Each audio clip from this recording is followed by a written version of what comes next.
यमुनानगर में सीता अपने बेटे कुशल के साथ रहती थी। बेटे कुशल की बड़ी हो जाने पर वो उसकी शादी पास ही के गांव की एक लड़की खुशी से करवा देती है। बहू, तू जैसी खूबसूरत बहू तो इस पूरी सोसाइटी में किसी की नहीं। बस अब तो इस घर की सारी जिम्मेदारी उठा ले तो मेरी चिंता खत्म। ये ले इस घर की चाबी, अब से ये तेरे हवाले।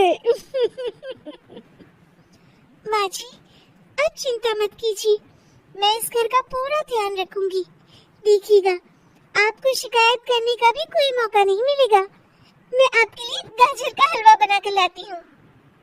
शादी के कुछ ही दिन बाद खुशी के तेवर बदलने लगते हैं।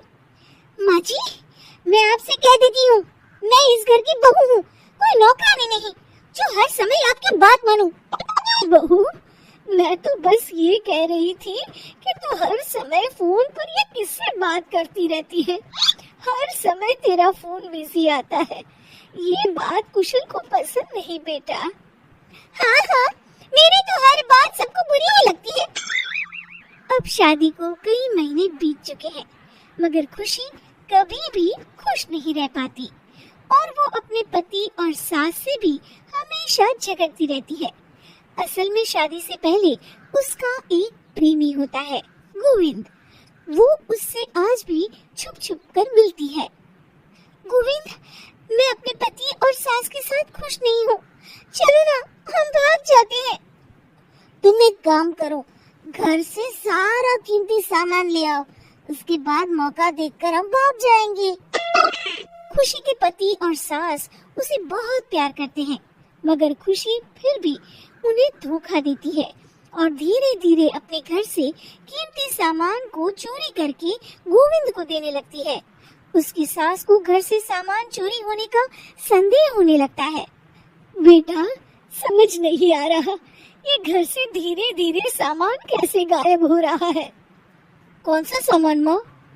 अरे वो चांदी के बर्तन जो मैंने बनवाए थे वो दिख नहीं रहे। यही कहीं होंगे माँ, आपकी बहू ढूंढ देगी। कितने बेवकूफ है ये माँ बेटी, इनका सारा सामान मैं गायब कर दूंगी और इनको पता भी नहीं चलने दूंगी। और इस तरह से धीरे धीरे खुशी घर का सारा कीमती सामान चोरी करके गोविंद के पास रखवा देती है और कुछ महीनों बाद उनके पास बहुत कीमती सामान इकट्ठा हो जाता है और दोनों भागने की योजना बनाते हैं। खुशी, आज रात को आधी रात होते ही तुम अपने घर से भाग कर आ जाना। मैं गांव के पुराने बस स्टैंड पर तुम्हारा इंतजार करूंगा। ठीक है। खुशी अपने कपड़े और गहनों की पोटली बांधकर पुराने बस अड्डे पर पहुंच जाती है और देखती है कि वहाँ तो कोई भी नहीं है। खुशी कुछ घंटे वहीं खड़ी रहती है और फिर गोविंद के कमरे पर जाती है। वहाँ पर भी बड़ा सा ताला लगा होता है। हे भगवान, कहीं गोविंद मुझे धोखा देकर भाग तो नहीं गया? अब मैं क्या करूंगी? खुशी फूट फूट के रो रही होती है। तभी पीछे से उसका पति सारे गहनों की पोटली लेकर आ जाता है। हाँ, मैंने गोविंद को गांव छोड़ने से पहले पकड़ लिया था और ये सारे गहने भी उससे ले लिए। आपको सब पता था कि मैं आपको और माची को धोखा दे रही थी। हाँ, मगर मुझे ये भी पता था कि गोविंद अच्छा इंसान नहीं है। अगर मैं तुमको समझाता तो तुम कभी नहीं समझ पाती, इसलिए मैं चाहता था कि तुम्हारी आंखें खुद खुले। मुझे माफ कर दीजिए। कोई बात नहीं खुशी, मगर हमेशा ये याद रखना कि तुम्हारे अपने कभी भी तुम्हें धोखा नहीं देंगे।